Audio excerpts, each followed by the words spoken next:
The relationship Jane has with Jonathan is a hot mess.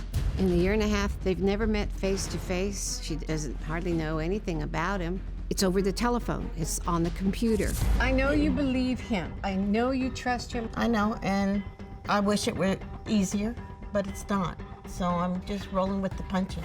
The reason she can't see Jonathan right now, the company that he works for won't allow him to leave the property. He is like enslaved there, and he's living out of his car. It just doesn't make sense. Jonathan constantly relies on Jane to get him out of debt. Jonathan says after this debt is paid off, he stands to receive $7.9 million. Possibly a little higher at this point. One time I went to the bank with Jane to get a large sum of money. I believe it was about $38,000. And of course, the bankers wanted to know what for. And she very timidly said she needed to send it to her boyfriend. I got on my knees and begged her, Jane, please, please don't do this. Just think it through. I've loaned him approximately $1 million. I didn't know you had that much money. It is a gamble, but I believe Jonathan is worth that gamble. Damn, that's a lot of money, Jane. Jane absolutely is being scammed. He makes me feel important. He makes me feel like somebody cares that I exist. Even though you've not held his hand. I feel his soul. I feel his love. He pulls at my heart. What are the words he uses? You are the air that I breathe. You are my life. What people need to understand is this is my choice. It's my life. I finally said to her, Jane, I'm gonna hold your hand with flowers because you've got a wedding. I'm gonna hold your hand just to help you get through it and support you, or I'm gonna hold your hand picking you up off the floor. Well, Rebecca. Hello. It's so good to meet you, and I have to say, people would be blessed to have a friend as good as you. Oh, thank you. You have known her since you were 10 years old. We were little girls playing Barbie dolls. Yeah, and you have stood by her side.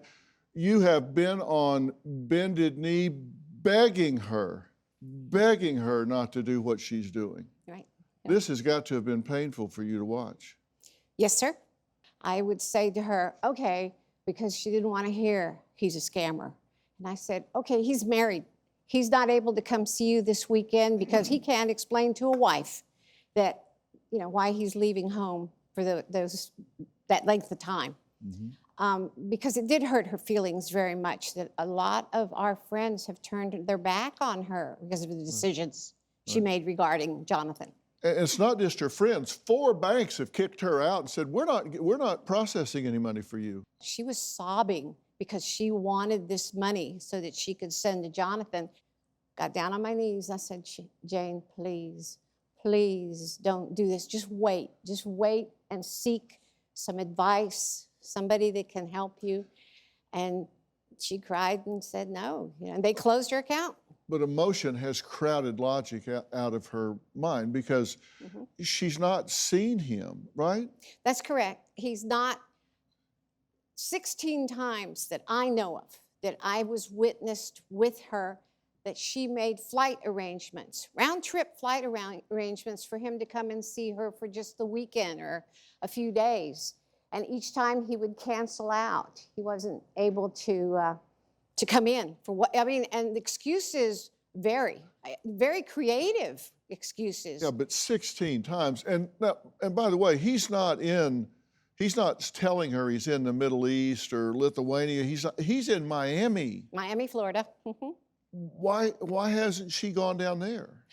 Because he doesn't want her exposed to him living in his car and on this property where they're keeping him imprisoned, so to speak, because of the business transaction that he signed a contract that they could keep him there.